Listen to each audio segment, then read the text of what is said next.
Өктем Мамаева Санкт-Петербург шаарындагы Адилет коомдук биздин уюмубуз бар, Ак ниет деген. Ошол уюмдун уюштуруучусумун. Жана ошондой эле ошол коомдо мен орун басар, бирок Москва, Санкт-Петербургдагы коомдук маданий массалык комиссиянын төрайымы болуп, бардык маданий иштерди мен алып барам. Бирок ошону менен бирге дегили азыр пенсиядамын. Пенсияда болсом дагы азыр ыр жазып 3 китептин авторумун. Азыр Акшола деген китеп даярдап атам. Акшола өзү ошол сөздүн өзү Акшоладай болгон биздин Муктар Өмүракуновго арнамакмын ошол китепти. Биз 2003-жылы ошол Аскар Акаевдин убагында, президенттин убагында бүткүл дүйнөдөгү кыргыздардын дагы чогулганбыз.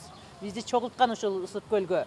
Ошондо ошол чогулган жыйындан кийин, курултайдан кийин 2003-жылы ошол замандаш кыргыз диаспора ассоциациясын уюштурган элек да.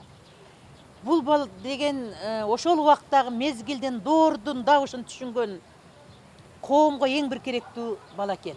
Бала болчу. Биз аябай бизге ал мекенди сүйүүнү, адамдык касиети абдан жогору болчу да.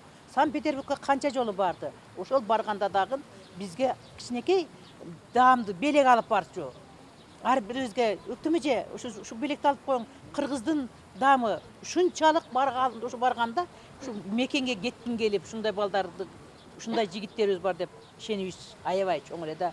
Эми ошонун элди сүйүүчү, жоомарттыгы, айкөлдүгү, адамга ушунчалык жан дили менен берилип, бардык ишти жан дили менен жасаган адам эле да.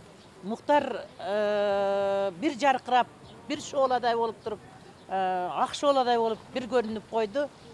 Ал ак шоола адамдардын эсинде дайыма калат. Эми аркасында калган мында достор, бирге жүргөндөр ошол ишин улантыш керек.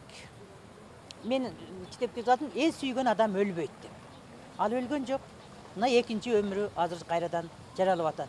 Бүгүнкү конгресс кылып, дүйнөлүк бүткүл дүйнөгө деңгээлге жеткирген дагы ошол аркасында калган ошондой кесиптештеринин баягындай пикирлеш, ойлору бирге адамдардын иштерин дайыма колдойт. Эл дагы ошого колдойт деп.